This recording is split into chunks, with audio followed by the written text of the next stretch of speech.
con el formato tipo panel. El nombre es Café Internet. La idea es que sea algo un poquito informal, pero invitando a verdaderos expertos en el tema y que buscaremos tratar temáticas de actualidad que dejen algo, que dejen un aprendizaje a cada uno de nosotros. Me acompañan como panelistas dos ingenieros, el ingeniero Alejandro Martínez Varela y el ingeniero José Luis Gómez. En este momento voy a hablar de los currículos de cada uno de ellos. En principio quiero decir que los dos son pioneros del Internet en México.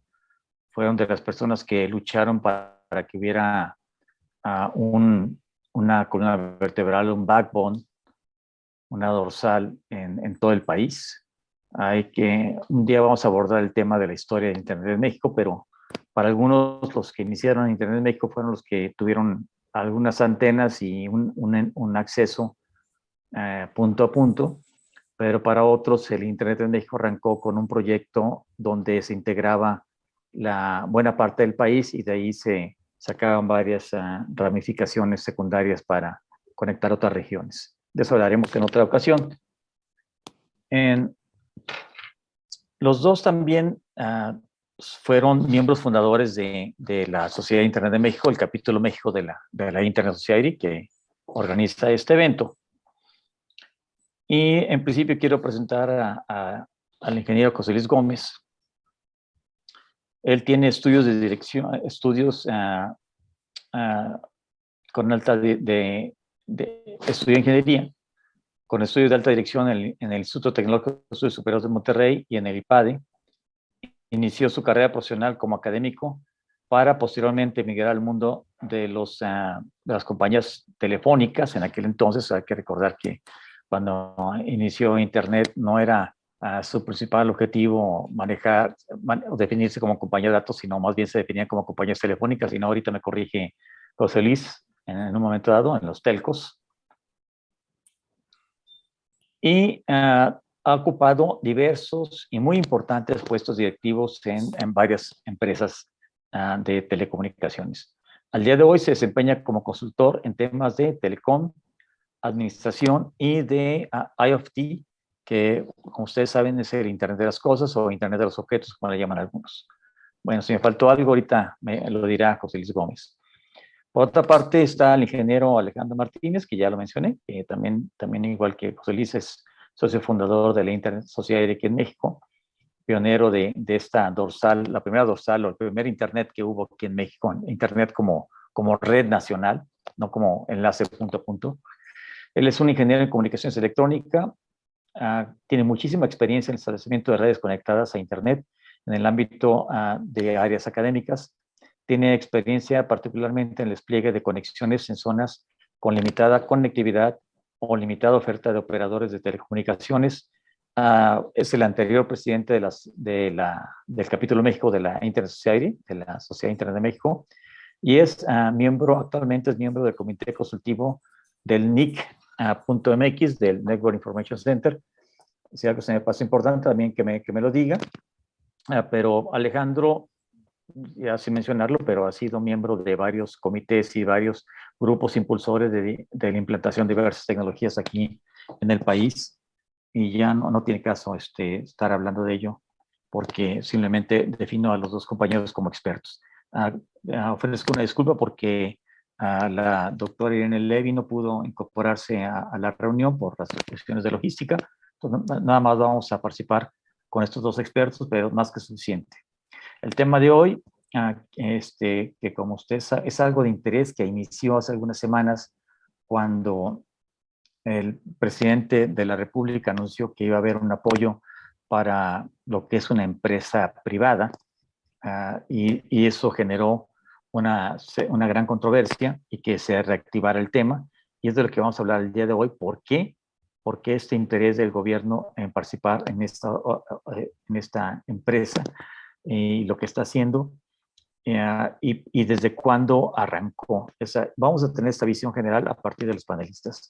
Entonces, el tema de hoy, que es Altán y la red compartida, yo quisiera, si no tiene algo más que agregar a lo que ya mencioné, pues preguntarle a los dos panelistas, ¿cuál es el origen de la idea de fusionarse el gobierno o apoyarse en una empresa privada para este proyecto que entendemos que en un principio y todavía quizás sigue buscando un fin social de ampliar la cobertura de la red y de reducir lo que es la brecha digital? ¿Cuál es el origen de todo esto? Porque tenemos que es de hace inclusive el sexenio de Felipe Calderón.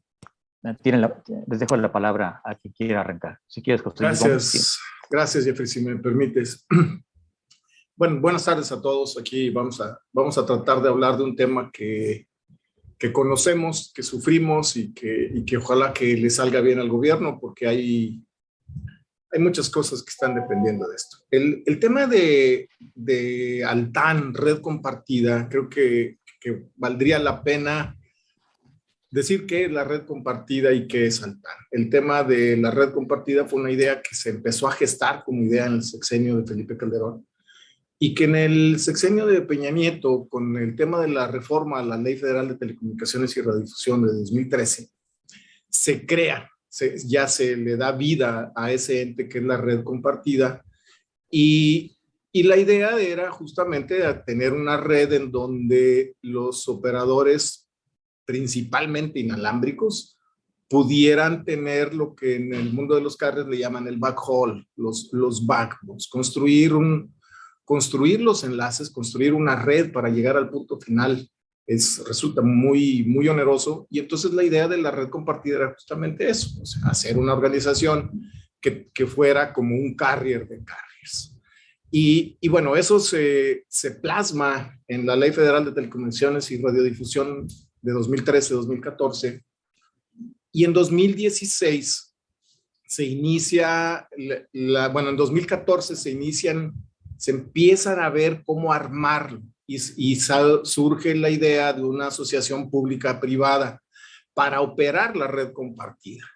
Se licita, se trabaja mucho en generar el concurso, ese concurso se licita, y lo gana una compañía que se llama Altán, y entonces Altán se queda con la concesión para operar la red compartida. Pero hasta ese momento, y creo que fue una decisión arriesgada del gobierno y bueno, avalada por el regulador en ese momento, había muy pocos ejemplos de que eso funcionara. Los antecedentes más claros que tenemos, que se usaron mucho en Estados Unidos, que se usaron también en México, era no que el gobierno operara. Digo, venimos, los que somos más viejos, recordamos cuando el gobierno operaba todo. Y sabemos también que el gobierno como operador de empresas nunca ha sido el mejor. Pero entonces, para cerrar esto y dejarle oportunidad a Alejandro, se inicia con la idea de que Altán opere y que Altán tenga clientes y que Altán opere como un mayorista. O sea, Altán no ofrecería servicios a los individuos, sino a compañías.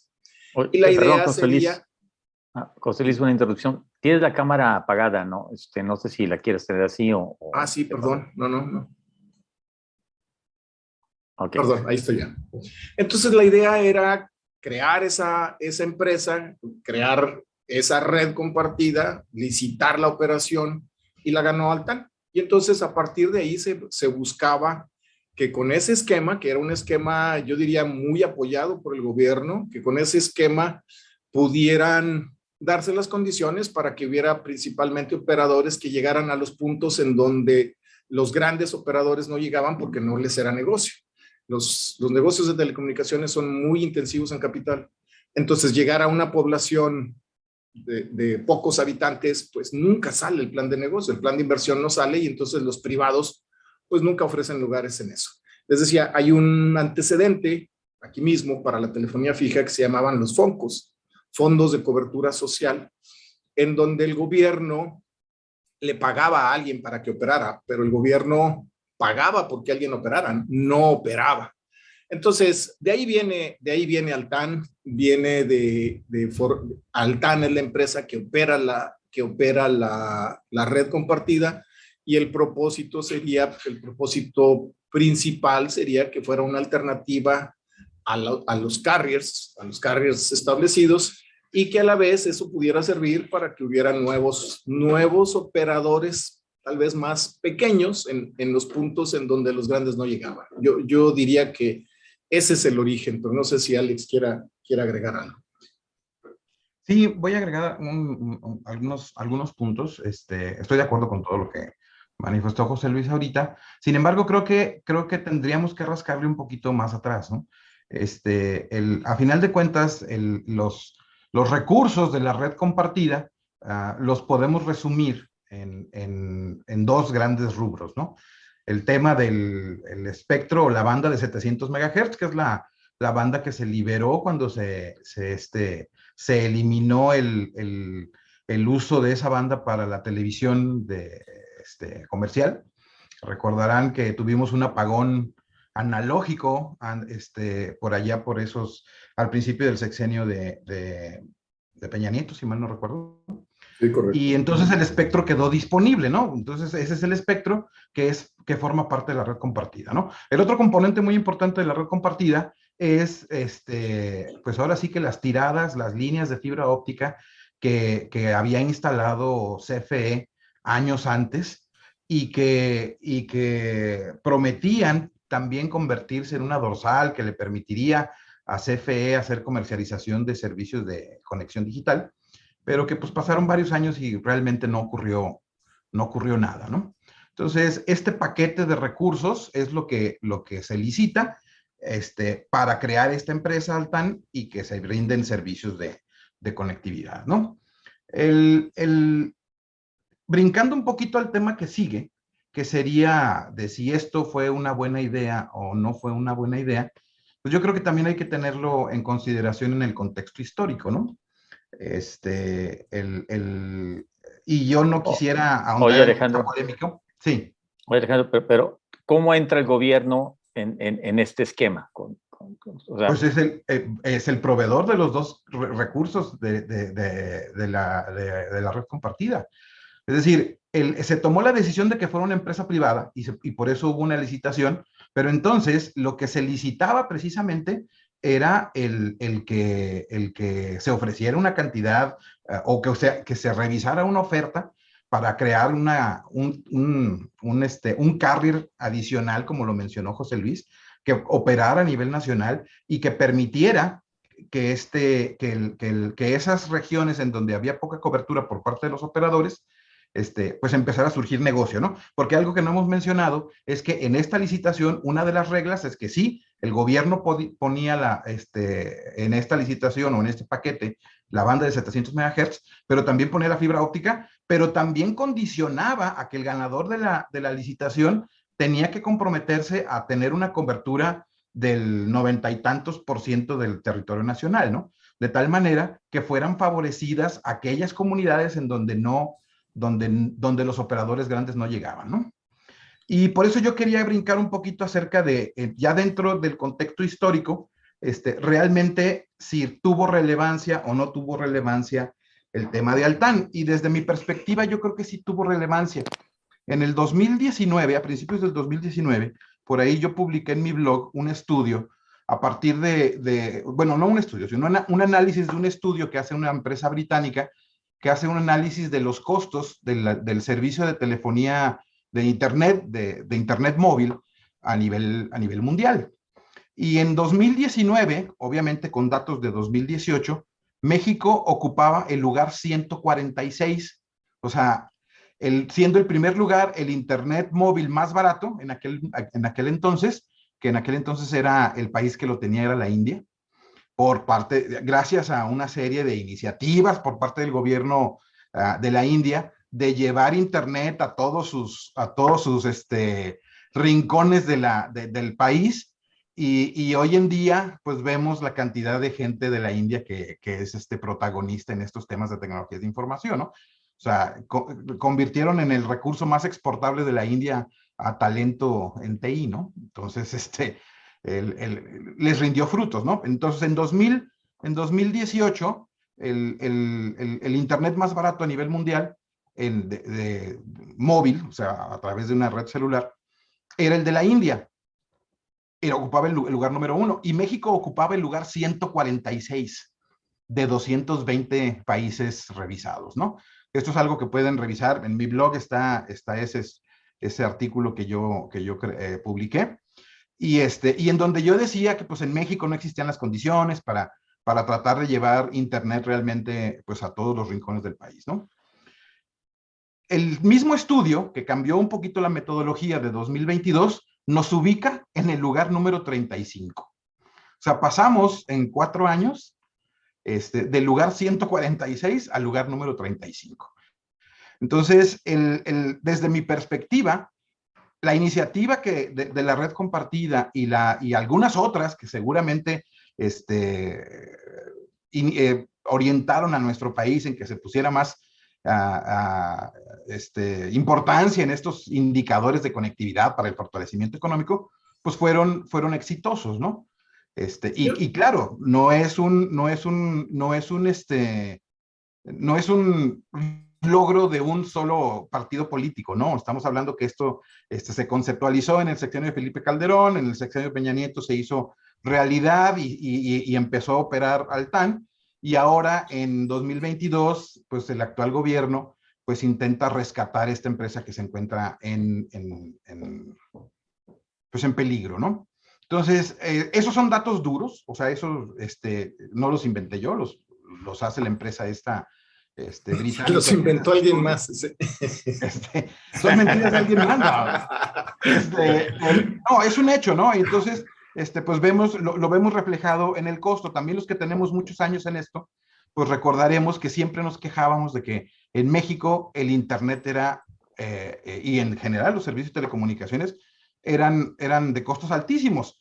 Y la justificación en aquel entonces era pues porque veníamos de un monopolio, ¿no? Sin embargo, el monopolio terminó hace 20 años, o empezó 25. A terminar hace 20 años, y a lo mejor estamos viviendo también una evolución del mercado de las telecomunicaciones, ¿no?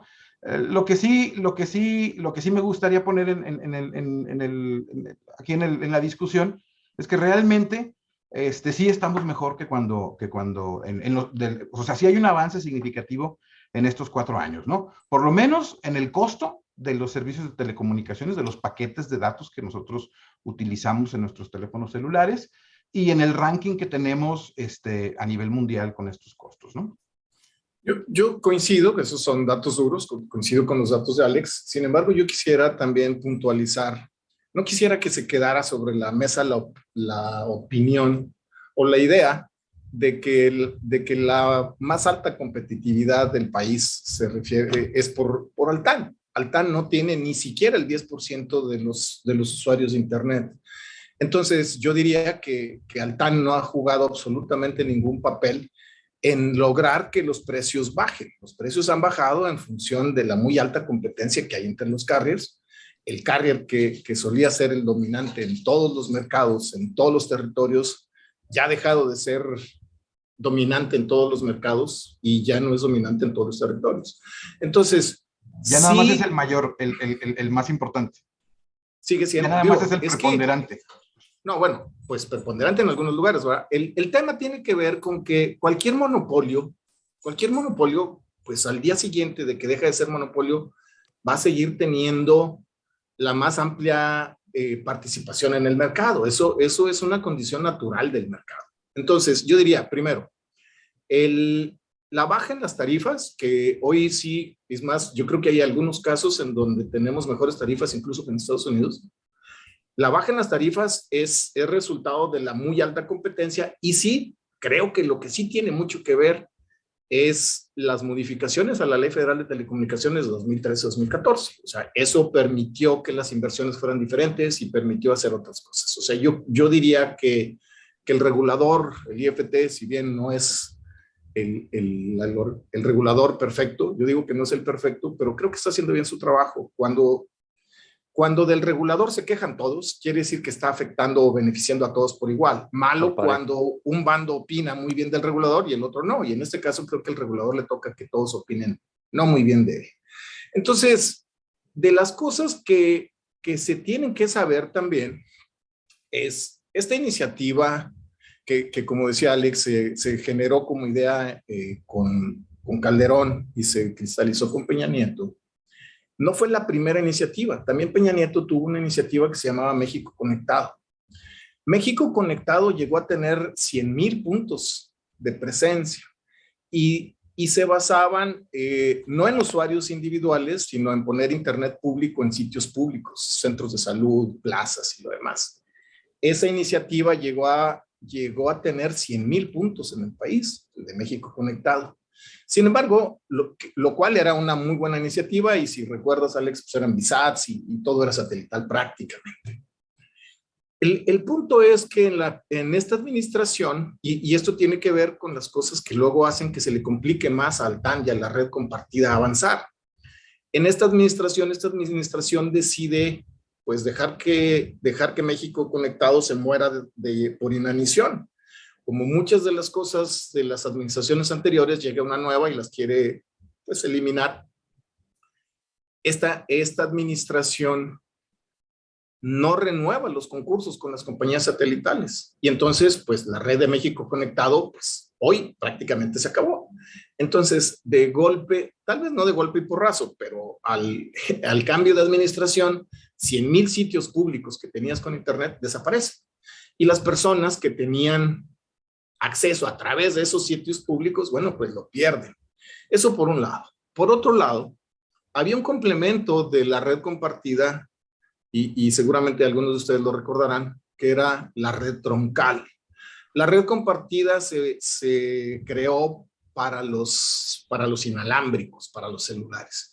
Pero justo igual que la red compartida se creó la red troncal, se ideó la red troncal, y en este sexenio, en esta administración, tocaba cristalizar ese proyecto de la red troncal. La red troncal era lo mismo, es decir, pero para líneas fijas. Yo pongo mis redes de fibra, para que fuera el complemento de la red compartida. Y yo creo que el complemento era una muy buena idea.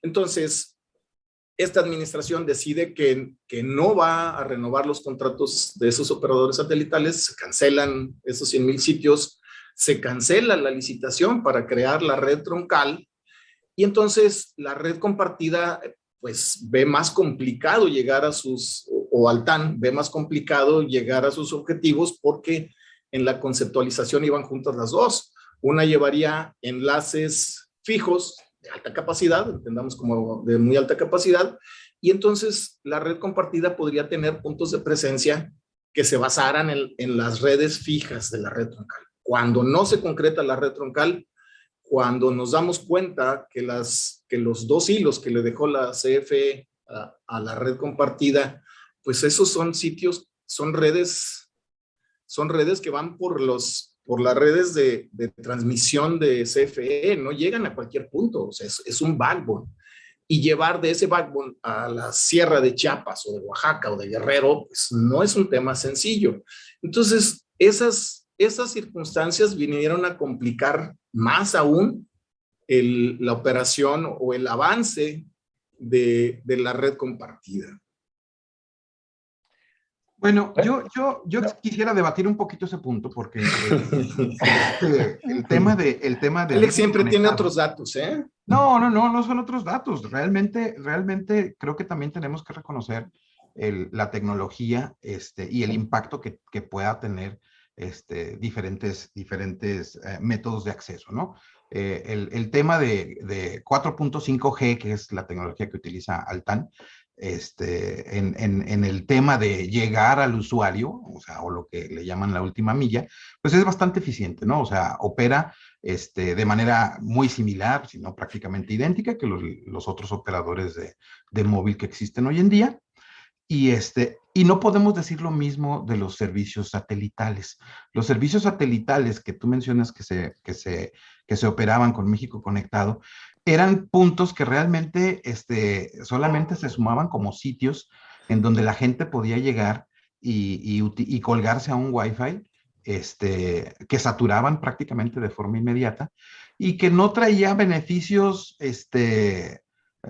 digamos, reales más que para los locatarios de las plazas públicas en donde los ubicaban, ¿no? Porque pues entonces la gente llegaba a conectarse al Wi-Fi gratuito y entonces se compraba la nieve, se compraba el refresquito, etcétera, ¿no? Entonces, oye, Alejandro, aquí entramos, hay otro punto que también hay que abordar, de cómo este proyecto entra en competencia con los operadores privados. O sea, si realmente es una competencia desleal o si realmente está cumpliendo con su función de extender la cobertura de la red y disminuir o reducir la brecha digital.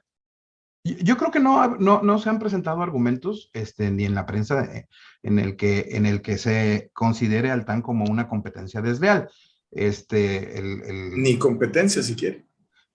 Bueno, competencia tú la mencionaste como del 10%, ¿no? O sea, una empresa que tiene la participación del 10% del mercado, pues... Yo dije que no llegaba. Mayoritario, yo dije que no llegaba al 10%, ¿no? Bueno, tú lo dijiste, no lo dije yo. Bueno, está bien. Entonces, pero yo nada más te digo que el 10% es importante.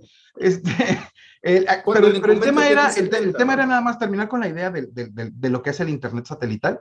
El Internet satelital con los operadores o con los proveedores que se manejaba México Conectado tenía grandes limitaciones. O sea, grandes limitaciones, ¿no? Porque la tecnología satelital con la que se estaba operando, pues era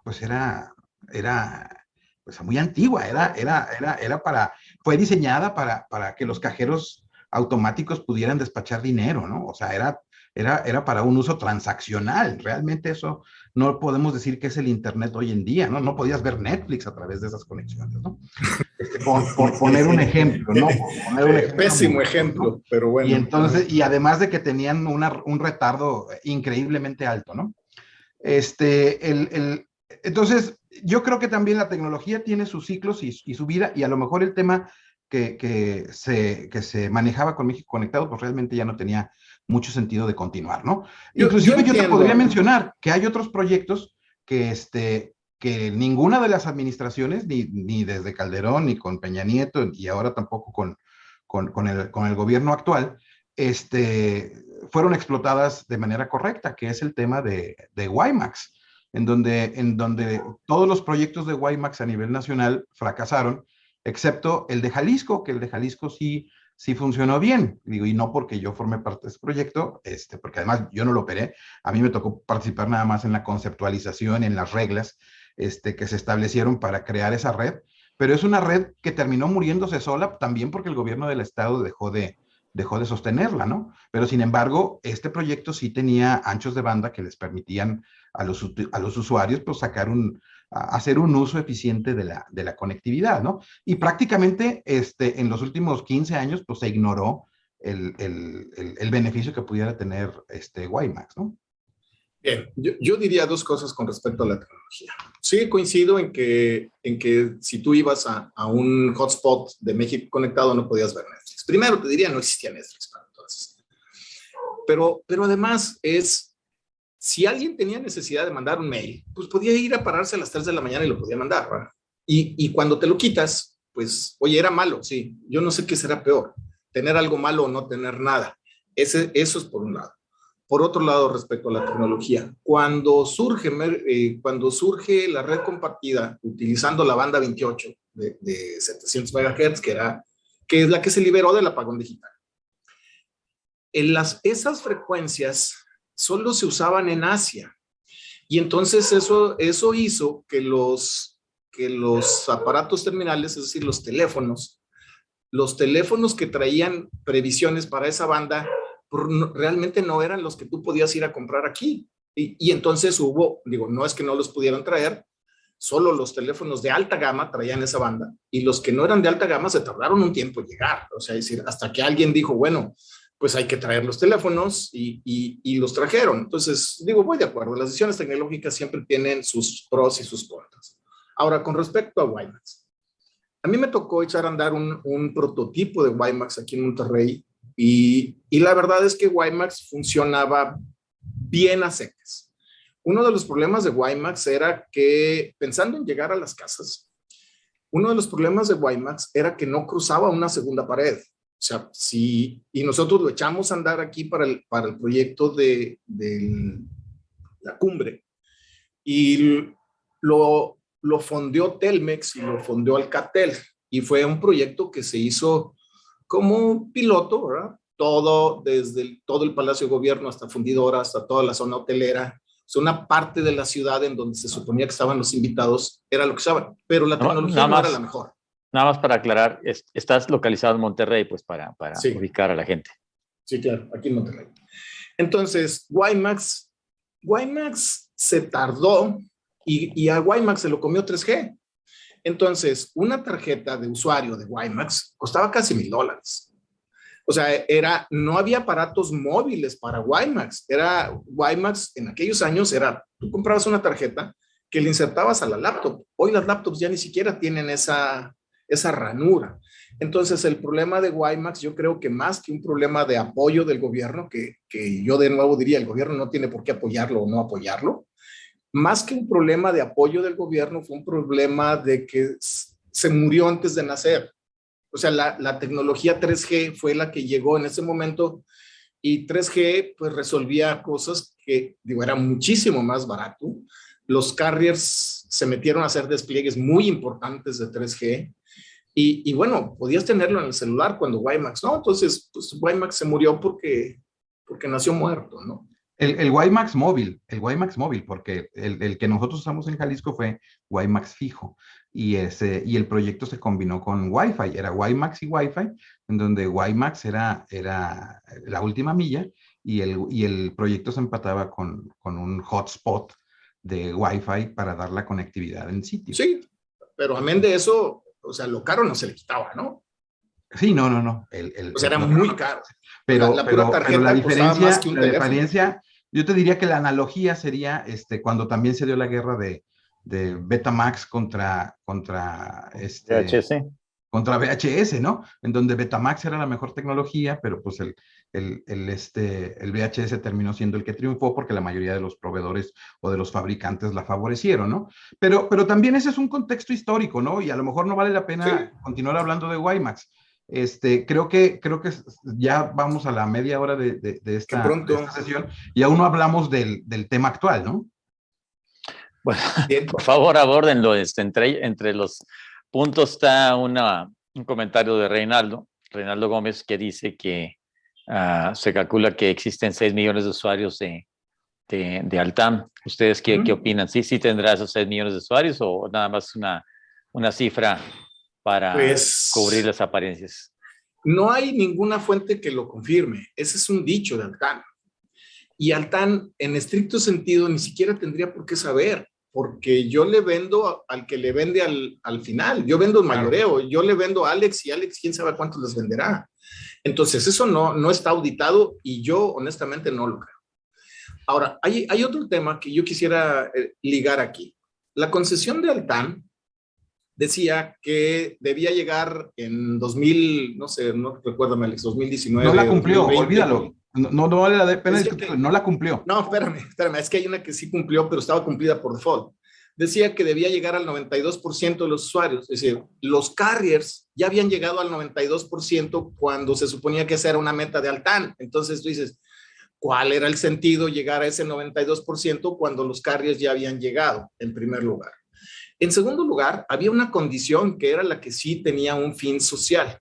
La condición era que el 15% de sus usuarios tendrían que estar en ciudades que tuvieran menos de 10,000 habitantes. Esa condición, que era la que realmente importa, porque si somos claros y objetivos, ¿para qué quieres a Altán en Monterrey o en Guadalajara? O sea, no lo quieres absolutamente para nada, pero ahí es en donde es el negocio. Entonces, para lo que se necesitaba Altán era para esos sitios de menos de 10,000. Y eso que era una condición que tenía una fecha, Altán se la cambian y esa fecha estaba casi que al principio de decir, tienes que tener 15,000, tienes que tener presencia en los sitios de menos de 10,000 habitantes y se la cambian hasta el final del periodo concesionado. Entonces dices, si le cambian la condición que lo convertía realmente en social y se la patean hasta el final del contrato, pues ¿cuál es el sentido de que exista Altán? O sea, sí, y creo que eso es algo que debiera saberse, debiera auditarse y decir, A ver, ¿en cuántas ciudades de menos de 10,000 estás? Porque ellos hablan de los puntos de presencia que tienen, pero se me hace que eso ya es también irrelevante, porque, no, a ver, mira, te voy a decir por qué sí es irrelevante. Porque es irrelevante en Guadalajara, ¿verdad? Pero no, en Oaxaca, a nivel nacional, porque la empresa está en quiebra y porque el gobierno federal la acaba de rescatar. Es decir, el modelo detrás de Altán, el modelo económico, porque se le exigía impacto social, pero al mismo tiempo eso era una empresa privada, ¿no? Entonces, como que las dos cosas no se podían, no puede servir a dos amos, ¿no? O sea, eso es lo que yo pero veo. seguimos en la misma. No, espérate, la empresa tuvo que ser rescatada. O sea, yo creo que no vale la pena discutir si no cumplió o si cumplió después, etcétera. La verdad es que no funcionó el modelo. Sí, yo estoy de acuerdo ahí. El modelo no funcionó. Yo lo que defendí hace rato nada más el impacto que había tenido. Y el tema de los 6 millones de usuarios, pues es probable que sí los tenga. Lo que pasa es que no conocemos, o los usuarios, para nosotros no nos queda claro si utilizamos Altán o no. Si tienes un chip de Byte, de los que vende Aurrera y Walmart, estás utilizando Altán, ¿no? Si utilizas, hay un montón de operadores que se volcaron al internet residencial a través de redes de Altán, y el Megacable, por ejemplo, que es una de las empresas de cable más grandes a nivel mundial, tiene un servicio de Megacable móvil o algo así. Megacable móvil es Altán. El de Easy, el de Vestel, es de Altán también. Entonces, muchas de estas empresas que nos dan el servicio de internet con un chip que compramos en el Oxxo o en el 7-Eleven, son operadores móviles virtuales que revenden el servicio de Altán, ¿no? Estamos de acuerdo, Alex, pero sigue siendo 6 millones cuando ese mercado tiene más de 100. Entonces, pues la verdad es que la relevancia es muy baja. Ahora, eso lleva a otra cosa. Altán está subsidiado porque el espectro que paga, o sea, el espectro lo paga a 1/10 de lo que debiera estarse pagando.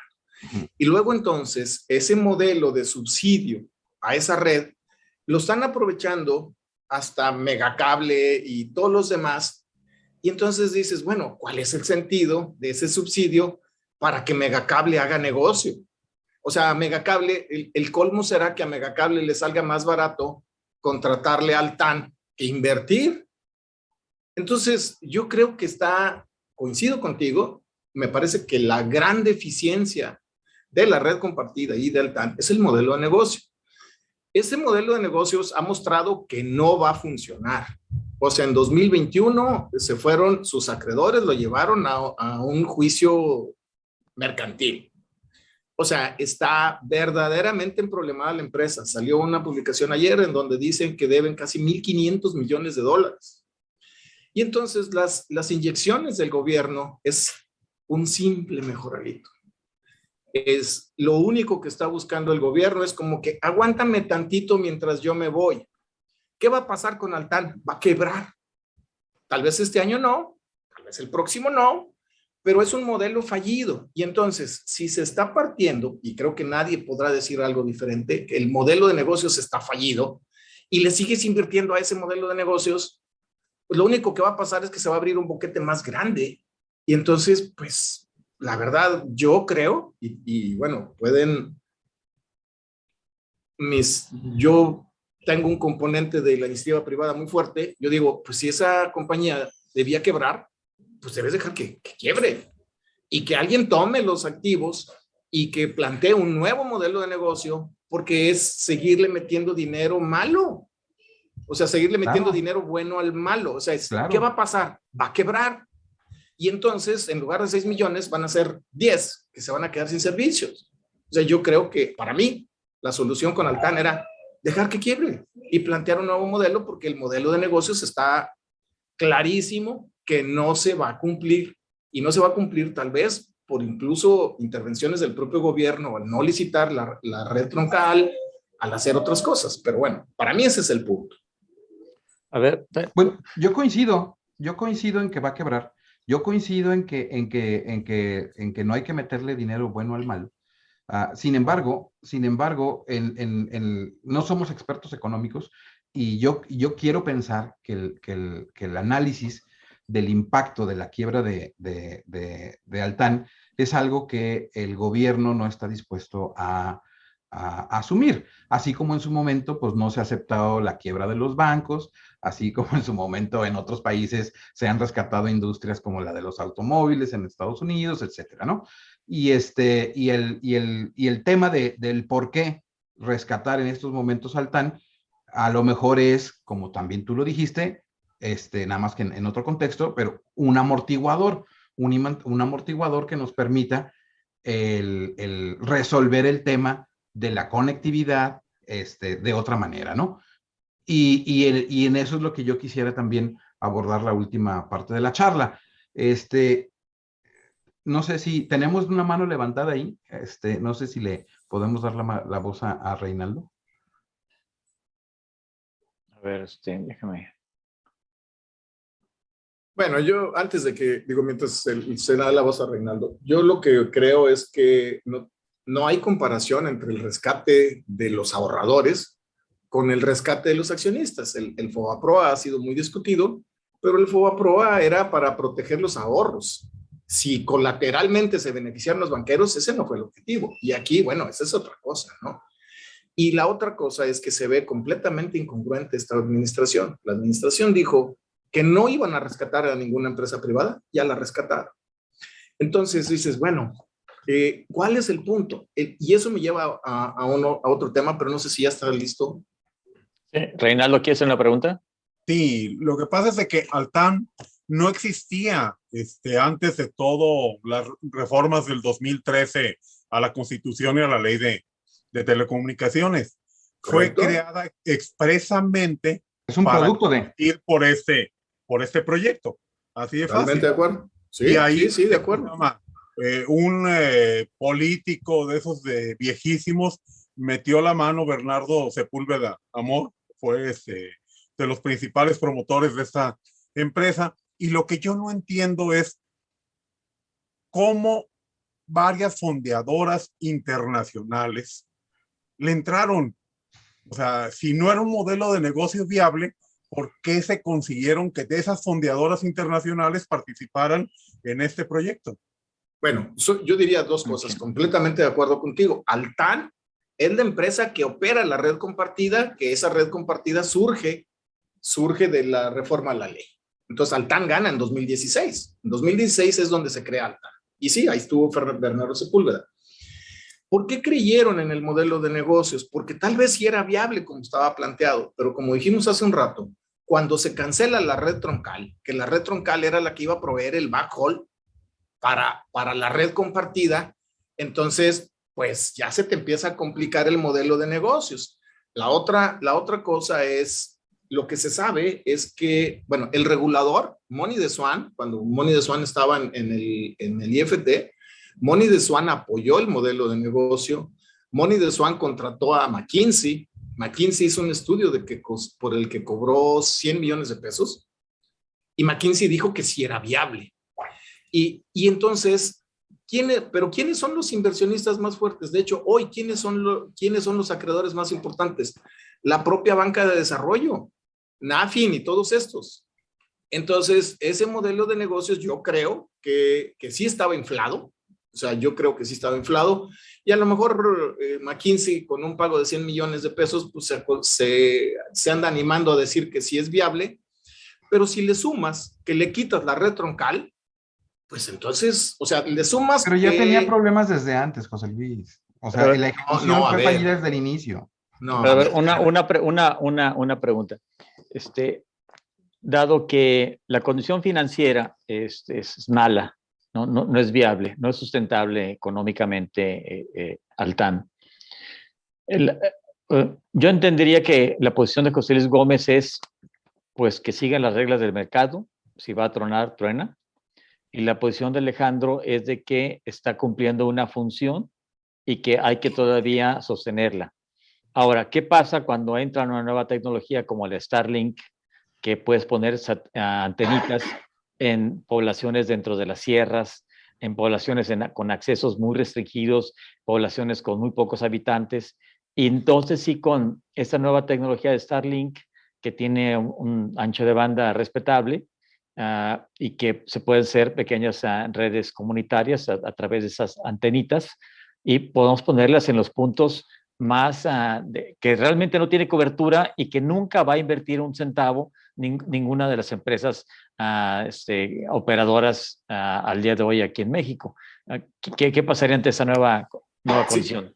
Si me permites tantito, Jeff, quisiera contestarle a Alex. Alex dice que ya se sabía que el modelo no era sustentable. Y yo digo que no es cierto, porque Altán gana el concurso en 2016, pero el primer servicio que entrega lo entrega en 2018.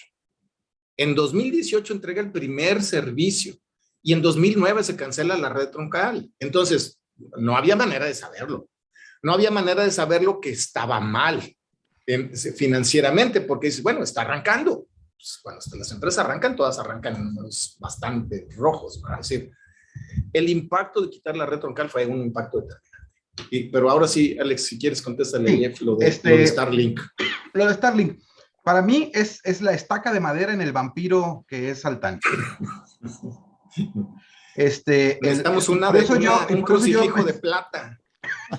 Yo decía que el tema de Altán es simplemente un aguántame tantito, en tanto la misma tecnología nos viene a resolver el problema de conectividad, ¿no? Yo veo dos grandes cambios disruptivos que vamos a empezar a ver, ¿no? El tema de Starlink, literalmente es una innovación disruptiva, como lo fue Netflix y que caen los grandes de las empresas, ¿no? O sea, yo creo que Starlink va a ser la estaca en muchos vampiros, ¿no? Pero el desempeño, por ejemplo, nosotros en UDG ya tenemos un equipo de Starlink y ya empezamos a hacer pruebas y la verdad es que es increíble, ¿eh? O sea, para zonas donde no hay cobertura de fibra óptica, estamos viendo descargas de 300 megabits por segundo y uplinks de hasta 60 megabits por segundo, con delays de entre 40 y 60 milisegundos, ¿no? O sea, la verdad es que la tecnología es muy superior y tiene una cobertura del 100% del territorio mexicano, ¿no? Entonces, y con una renta de $99, o sea que ya con el IVA son como 2,400 pesos, yo creo que no hay vuelta de hoja, ¿no? Eso, conforme se vayan creando o se vaya populando las órbitas y tengamos más servicios en México, pues vamos a ver el cambio fuertísimo hacia esa nueva tecnología de acceso y Altán va a ser irrelevante en cuestión de meses y los otros operadores de 5G o 4 o 5G que van haciendo, también pues van a ver una competencia que no conocían antes, ¿no? Y el otro gran disruptor del mercado en los próximos meses, pues es también el que ahora ya podemos utilizar parte del espectro de la banda de 6 gigahertz y que está en espectro libre, ¿no? Entonces eso les va a dar un respiro a los proveedores WISPs y a la implementación de redes locales basadas en Wi-Fi, ¿no? Entonces, yo creo que las cosas pintan muy interesantes hacia adelante y creo que, vaya, o si ya podemos hablar de una consecuencia de esta charla, es que realmente Altán va a ser el primer operador 4 o 5G que va a desaparecer del mercado mexicano. Bueno, yo digo, no hay duda de que es un gran disruptor. Sin embargo, si consideramos que el objetivo era llegar a las ciudades de menos de 10,000 habitantes, y pongámosle a la mitad, promedio de 5,000, yo no veo qué puede hacer un Starlink para darle servicio a 5,000, ¿verdad? O sea, es una gran solución para un individuo, pero las personas que viven en esas zonas marginadas, que es a donde se requiere llegar, pues no van a poder pagar $100, ¿verdad? O sea, no. Entonces, yo no tengo duda de que es un gran disruptor, pero tampoco va a ser la solución.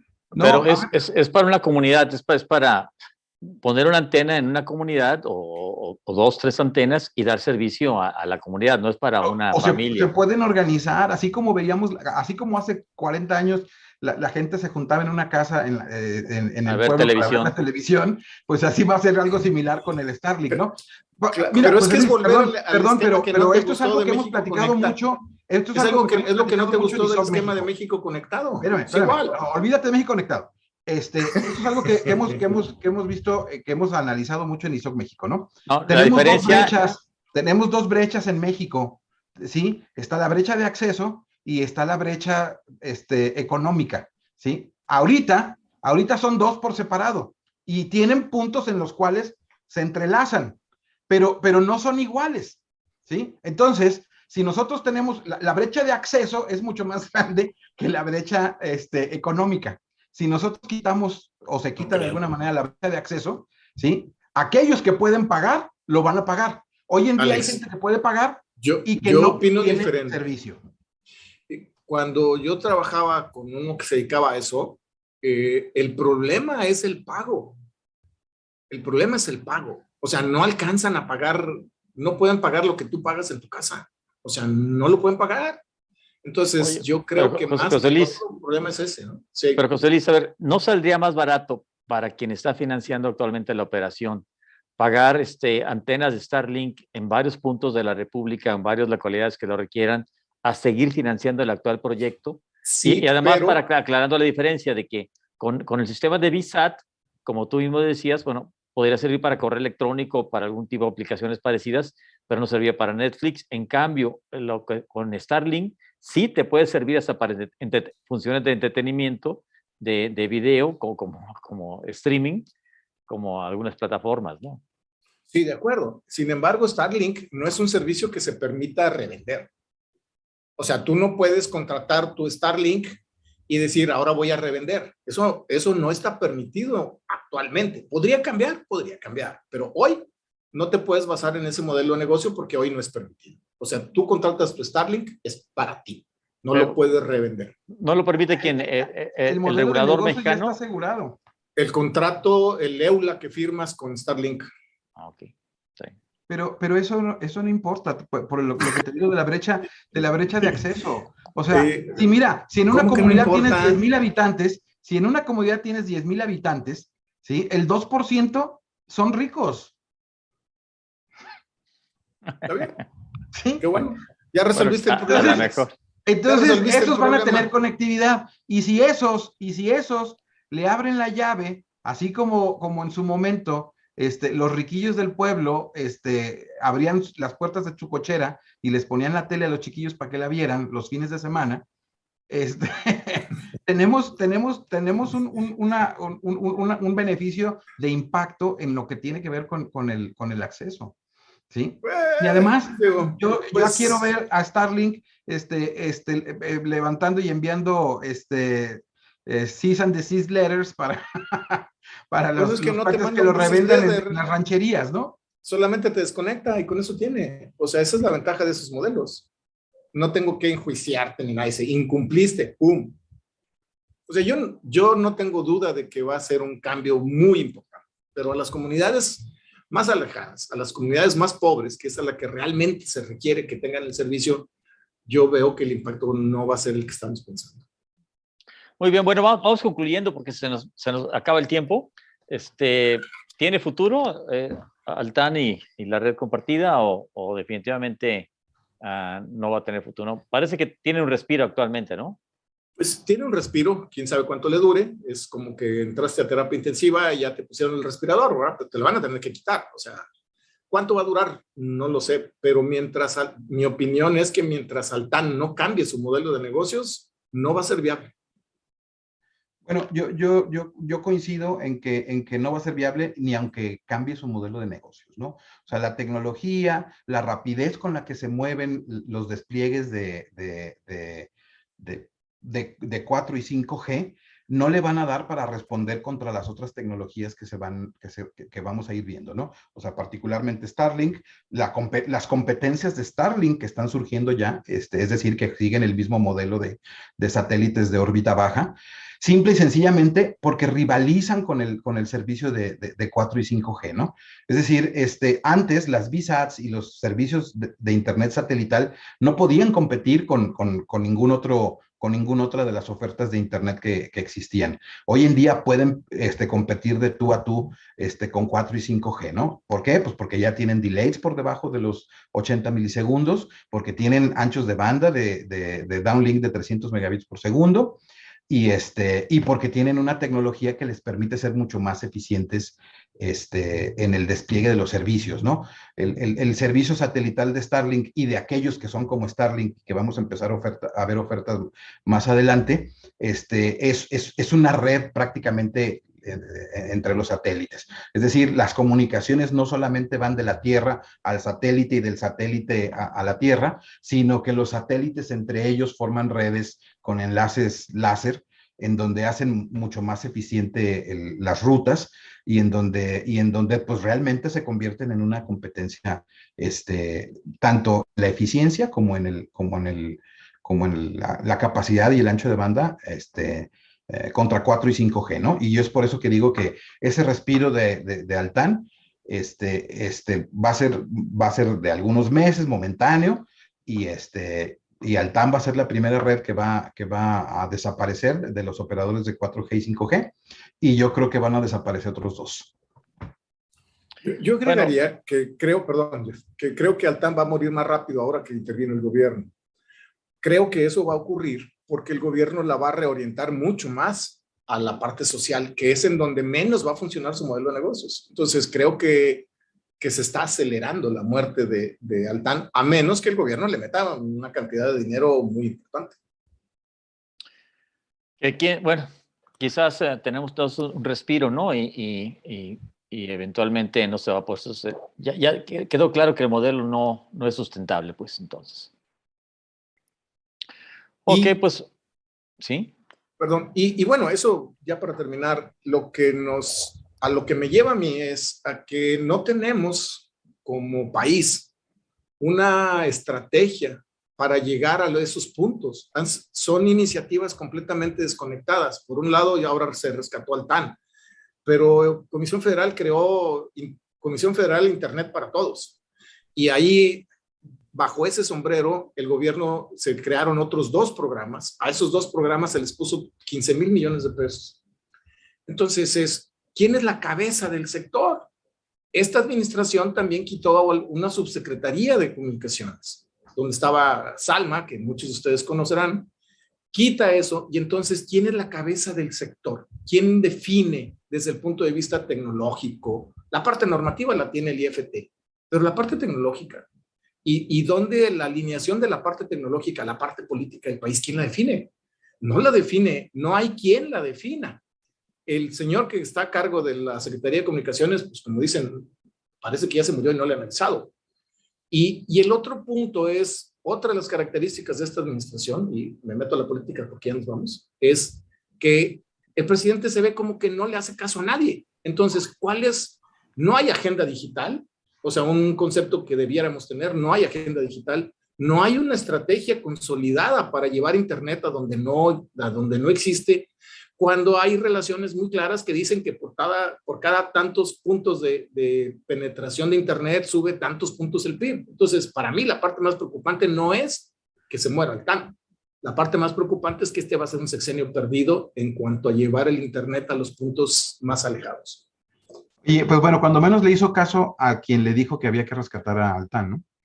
Pues entonces, el problema es que a quién le hace caso. Bueno, quién sabe, a lo mejor fue yo quisiera de él, ¿no? aprovechar también, hubo una pregunta de si podíamos explicar por qué la hizo Gabriel, que por qué él fracasó financieramente el proyecto de Altán. Creo que medio la contestamos a lo largo de la plática. Bueno, desde mi perspectiva, no fue honesto, y coincido con lo que dijo José Luis, no fue honesto ni el modelo, ni la calificación del modelo, ni la licitación, o sea, pues es desgraciadamente una historia que se repite mucho en México, ¿no? Entonces, los proyectos que que se justifican por sus buenas intenciones, terminan teniendo, pues ahora obviamente trampas en la parte de la asignación y luego más trampas en la parte de la ejecución, y entonces pues resultan en que a final de cuentas los mexicanos los pagamos, ¿no? Entonces esa sería mi explicación de por qué fracasó financieramente el proyecto de Altán. O sea, el proyecto puede ser lo mejor que hay en el mundo, pero si no se sabe implementar o si hay corrupción, eso va a fracasar tarde que temprano. Esa es Muy mi bien. opinión. Bueno, pues sí, se nos fue el tiempo, son las 8 de la noche, estas pláticas van a durar solamente 1 hora.